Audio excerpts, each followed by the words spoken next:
이 자리에 나오신 우리 원당의 모든 가족들을 주님의 이름으로 환영하고 축복합니다. 우리 옆에 있는 분에게 인사하겠습니다. 환영하고 축복합니다.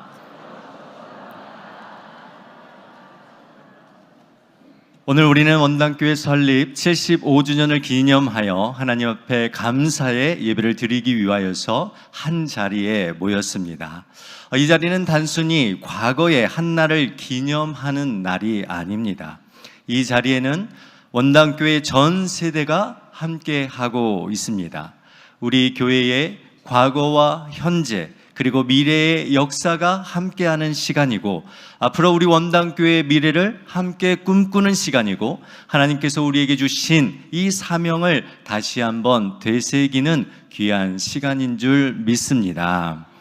더욱이 오늘 원당교회와 성도님들께 뜻깊은 시간이 되는 것은 오늘 이 자리에 우리 가미도 선교사님의 둘째 아드님과 손녀딸이 함께 이 예배에 참석하고 있습니다. 여러분, 이렇게 이 하나님께서 놀랍게 일하시는 모습을 볼 때 오늘 우리가 드리는 이 예배가 어찌 단순하게 드리는 과거의 기억을 나누는 시간이 되겠습니까? 오늘 우리는 원당교회의 역사적인 한 날을 지금 보내고 있습니다. 특별히 다음 세대의 우리의 자녀들은 오늘 꼭 기억해야 할 것입니다. 복음이 어떻게 살아 시대를 넘어 역사하는지를 우리의 자녀들은 지금 오늘 이 현장을 통해서 보게 되는 것입니다. 예배 후 2부 행사로 교회 현판식을 진행할 때에 우리 가미도 선교사님의 둘째 아드님께서 나오셔서 원당교회와 선교사님들께 인사의 말씀을 전하는 시간이 있겠습니다. 사랑하는 원당의 성도 여러분, 그리고 우리 다음 세대 우리 원당의 자녀 여러분들, 교회는 어떤 장소일까요? 여러분, 교회는 어떤 곳이어야 할까요? 한번 생각해 보십시오. 한번 고민해 보시면 좋겠습니다. 교회는 화목한 곳이어야 합니다. 여러분, 교회는 언제나 화목한 곳이어야 한다라는 것을 기억하십시오.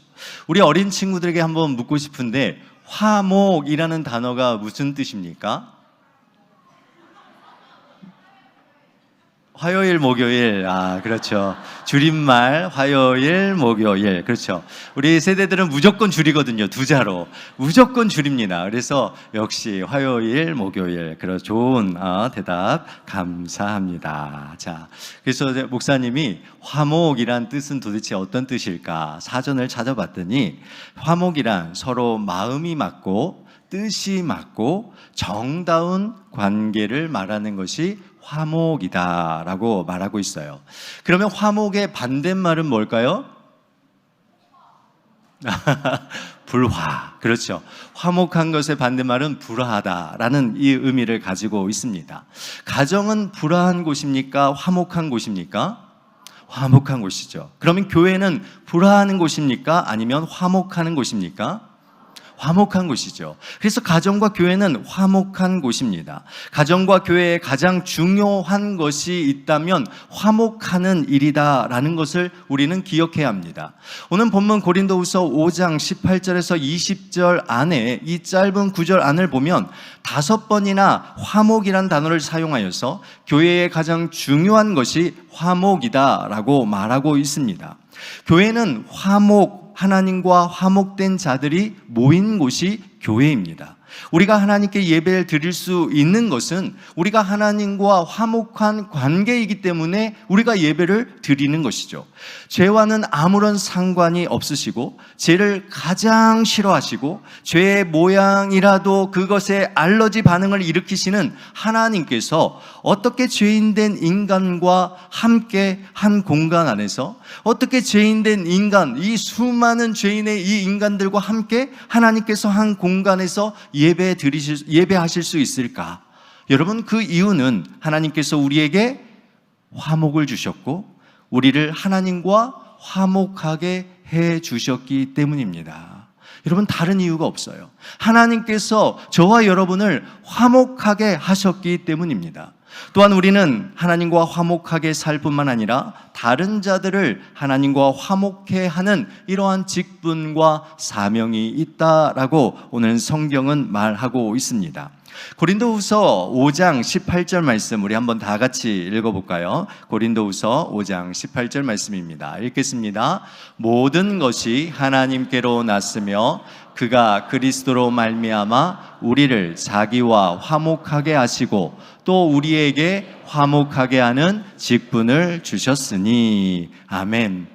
고린도후서 5장 19절 말씀도 보시면 하반절 말씀을 이렇게 이야기하고 있습니다. 화목해 하시는 말씀을 우리에게 어떻게 하셨습니까? 부탁하셨다라고 이야기를 하고 있습니다. 여기에 있는 모두는 어떤 사명을 가진 자들입니까? 화목해 하는 직분, 화목해 하는 사명을 가진 자들입니다. 그러니까 우리가 있는 곳은 불화하여 다투고 싸우는 곳이 아니라 서로 마음을 같이 하고 뜻을 같이 하고 정다움을 나누는 그러한 화목한 삶의 현장이 되어야 하는 것입니다. 한번 저를 따라해 보겠습니다. 나는 하나님과 화목한 자입니다. 나는 우리 가정을 화목해 하는 자입니다. 나는 다른 사람을 하나님과 화목해 하는 자입니다. 나는 원당교회를 화목하게 하는 사람입니다. 아멘이십니까? 원당교회는 화목한 교회이며 앞으로도 화목한 교회가 될 것입니다. 여러분, 이런 놀라운 일이 어떻게 이루어지겠습니까? 우리가 어떻게 화목한 자가 되었고 우리가 어떻게 다른 사람을 하나님과 화목해 하는 이런 놀라운 특권을 가진 자가 될 수 있습니까? 그 이유를 고린도후서 5장 14절과 15절에서 이렇게 이야기를 하고 있습니다. 그리스도의 사랑이 우리를 강권하시는도다. 우리가 생각하건대 한 사람이 모든 사람을 대신하여 죽었은즉 모든 사람이 죽은 것이라. 그가 모든 사람을 대신하여 죽으심은 살아있는 자들로 하여금 다시는 그들 자신을 위하여 살지 않고 오직 그들을 대신하여 죽었다가 다시 살아나신 이를 위하여 살게 하려 하심이라. 아멘. 고린도 교회에는요, 거짓 사도들이 침투해 있었습니다. 이 거짓 사도들은 교회와 가정을 화목해 하는 것이 아니라 불화를 조장하고 가정과 교회를 깨트리는 일에 힘썼습니다. 이런 배경 가운데서 사도 바울은 교회에 침투한 거짓 사도들, 그리고 그들과는 자기는 다르다, 자신은 자기의 유익을 구하지 않고 자기의 성공과 행복을 추구하는 것과는 먼 삶을 살아갈 수밖에 없는 자임을 오는 14절과 15절에서 우리에게 밝히고 있는 것입니다. 그 이유가 무엇입니까? 그들과 다르게 살아가는 이유가 무엇입니까? 바로 바울에게 임한 그리스도의 강권적인 그 사랑 때문이다라고 말하고 있는 것입니다. 그리스도의 강권적인 그 사랑, 십자가의 사랑과 대속적 죽음으로부터 다시 사신 부활의 사건 사이에서 그는 새로운 존재로 변화되었다라고 말하고 있는 것입니다. 여러분, 강권하다라는 이 단어는요, 시네케이라는 단어인데 본래 둘러싸고 밀어내다라는 뜻을 지닌 시네코의 현재형입니다. 그러니까 바울이 강권이라는 이 단어를 사용한 것은 자신의 상태를 표현한 말인데요. 이 단어의 뜻은 제가 한번 비유해 보자면 바울은 한쪽에서는 그리스도의 그 사랑이, 다른 한쪽에서는 그 그리스도의 부활의 능력이, 이 두 벽이 사도 바울을 딱 그 사이에 가두어서 옴짝달싹하지 못하게 만들고 있는 그 광경의 모습을 여러분들이 생각해 보면 좋겠습니다. 여러분들이 만약 두 벽 사이에 딱 껴있다라고 생각해 보면 여러분 어떻게 되겠습니까? 여러분들이 마음껏 움직일 수 있겠습니까? 여러분들이 다른 것 찾고 따를 수 있겠습니까? 바울은 이 강권적인 그리스도의 십자가의 사랑과 이 부활의 능력을 통하여서 이제 자신은 그 사이에 그 끼어 있음을 통하여서 다른 것을 바라보지 않는다는 거예요. 다른 것을 따를 수 없다라는 것입니다.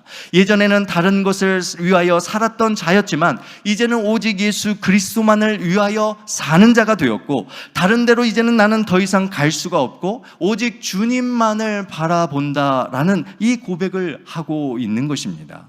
여러분, 이것이 복음이고 이것이 복음의 능력입니다. 죄인된 인간을 새롭게 만드는 것은 오직 복음뿐임을 여러분 믿으시기를 주님의 이름으로 축원드립니다. 그런즉 누구든지 그리스도 안에 있으면 새로운 피조물이라, 이전 것은 지나갔으니 보라 새 것이 되었도다 라고 고린도후서 5장 17절에서 말하는 거예요. 그러니까 우리는 이제 새로운 존재예요. 새롭게 창조된 존재입니다. 죄인이 아니라 어둠이 아니라 하나님과 화목하게 된 자이며 화목해 하는 그런 존재적인 사명을 가지고 있습니다. 이런 새로운 존재의 삶을 가장 잘 표현하는 단어가 있다면 그것은 바로 대사, 하나님의 대사라는 말입니다. 고린도후서 5장 20절 말씀을 보십시오. 이렇게 말합니다. 그러므로 우리가 그리스도를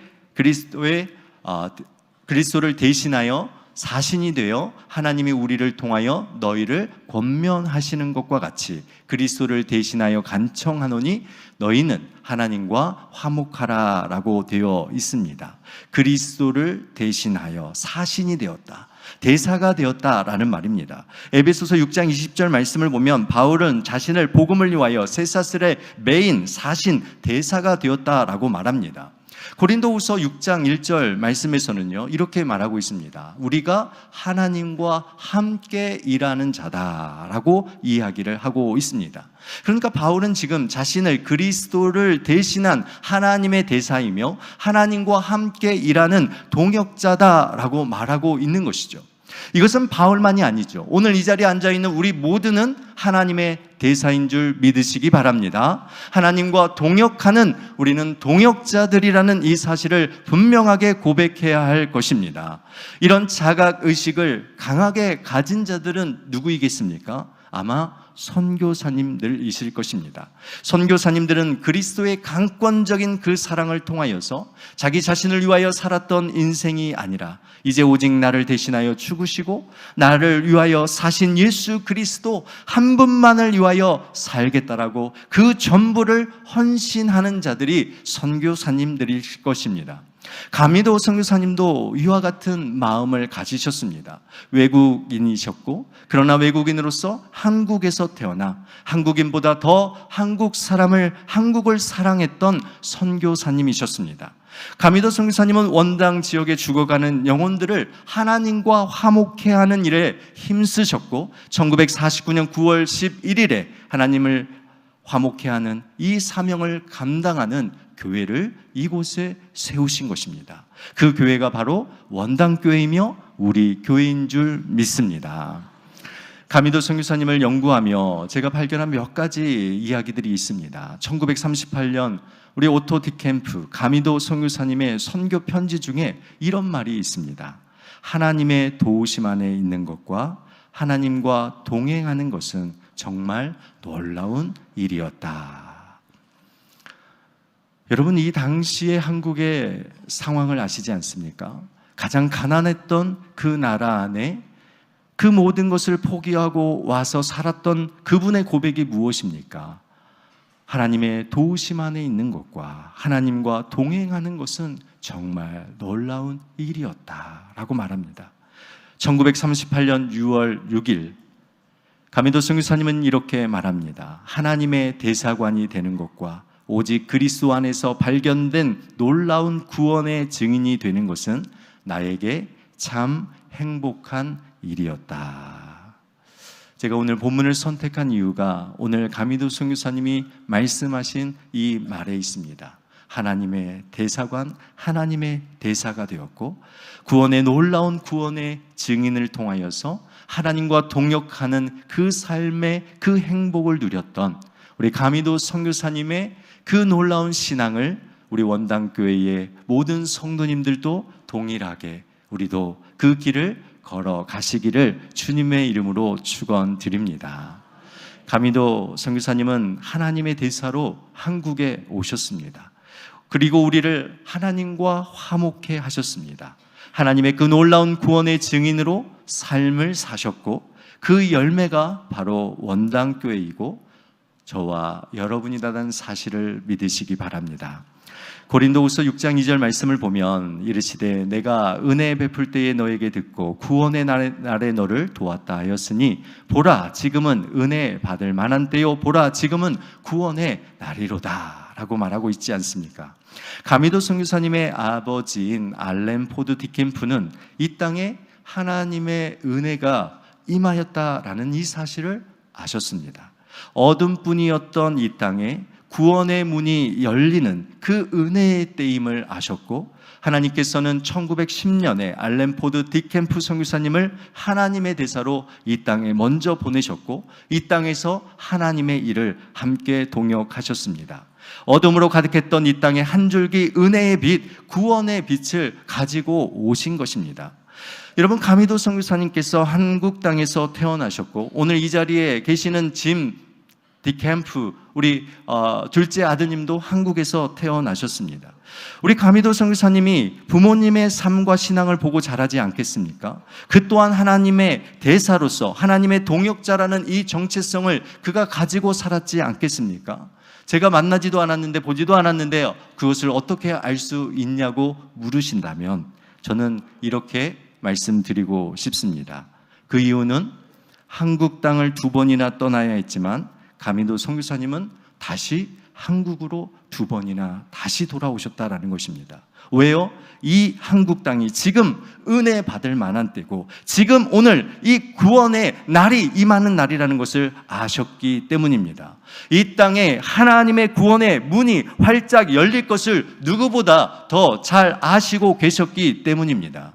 그래서 아버지를 따라 미국에서 평안하고 성공적인 삶이 보장되었지만 그는 다시 이 땅의 영혼들을 잊지 못하였고 다시 하나님의 대사로 보냄을 받았습니다.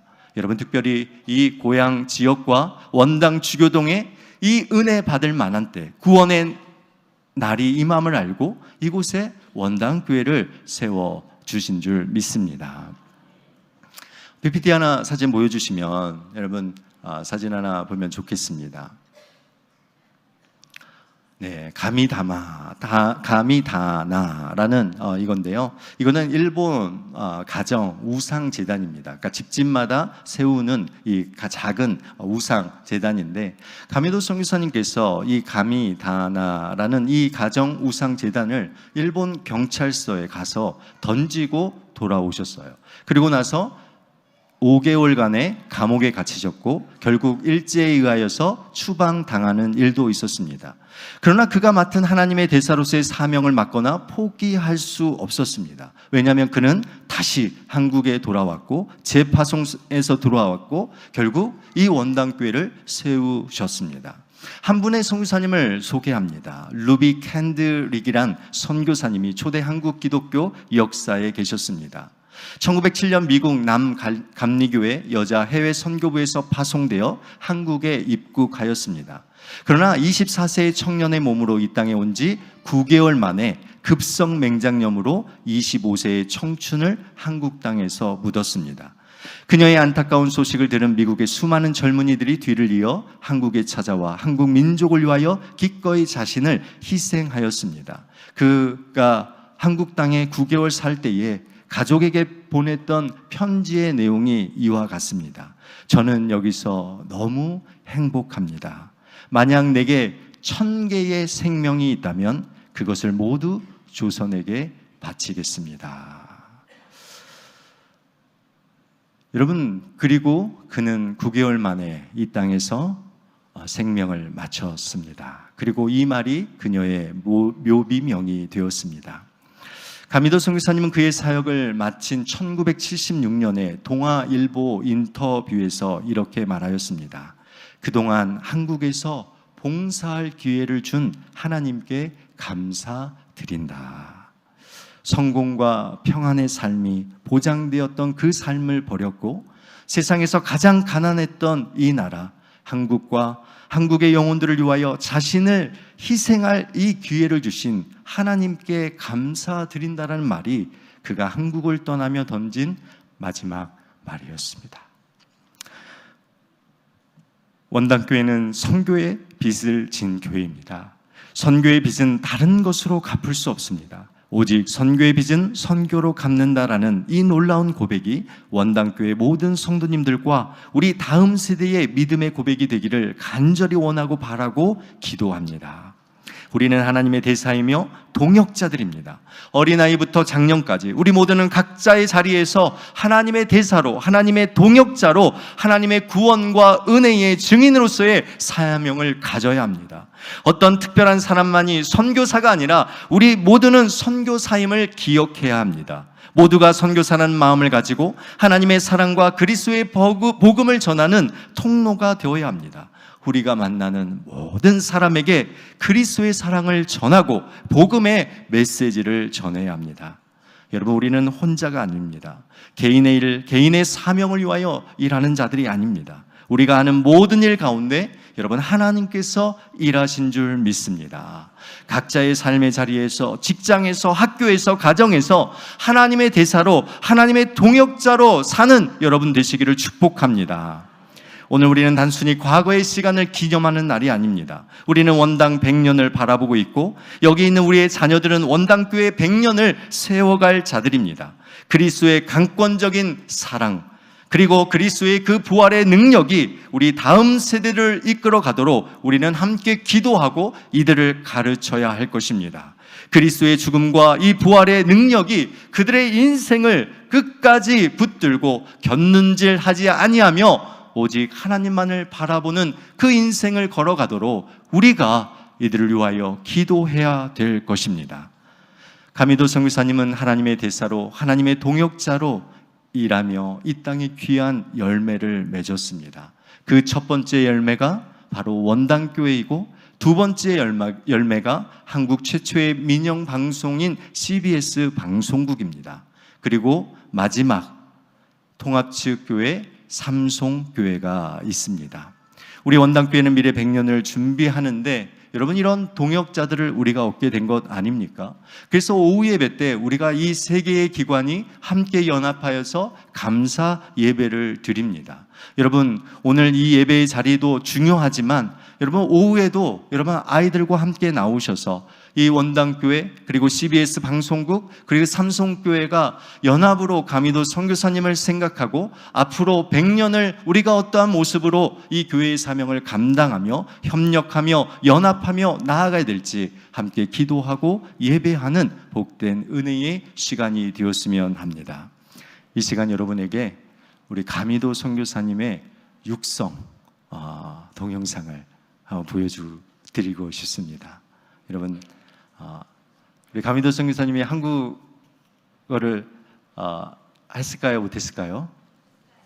모르겠어요. 한번 영상 한번 보십시오. 네, 영상 틀어주십시오.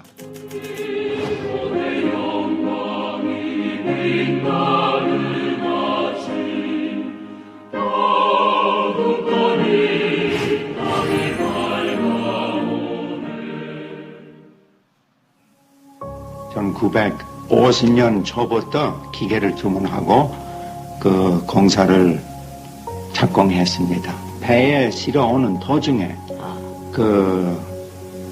6.25 바람이 일어나서 그 두 화물 배에서 일본 코베 있잖아요.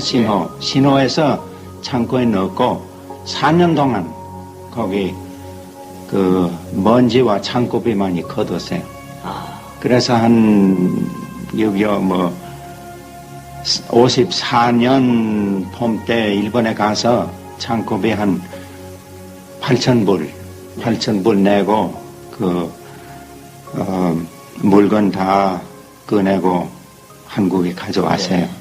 그래서 54년 여름, 가을 아주 힘쓰고 그 연희동에 있는 송신소를 마치고 거기 안테나도 세우고 종로 2가에 있는 그 서구의 빌딩도 한층 올려가지고 그래서 겨우 12월 15일 날짜로 개국했습니다.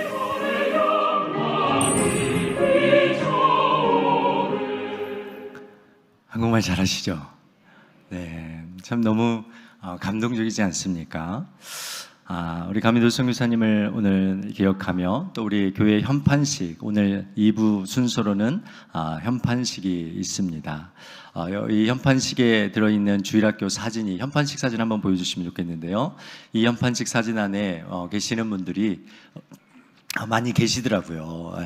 그리고 좀 기뻐하십니다. 그리고 현판식의 맨 아래에 보면 2004년 주일학교 사진 한 장을 현판식에 집어넣습니다. 왜냐하면 저 사진인데요. 저 사진이 현판식 안에 들어갔습니다. 왜 2004년 어린이 우리 언당교회 주일학교 학생들의 사진을 집어넣냐면 100년 후에 100년 후가 아니라 100년 되는 이 기념 주일에 우리 아이들이 이때에 자기의 사진을 찾고 또 이 자리에 있기를 바라는 마음에서 이 사진을 현판식 안에 넣습니다.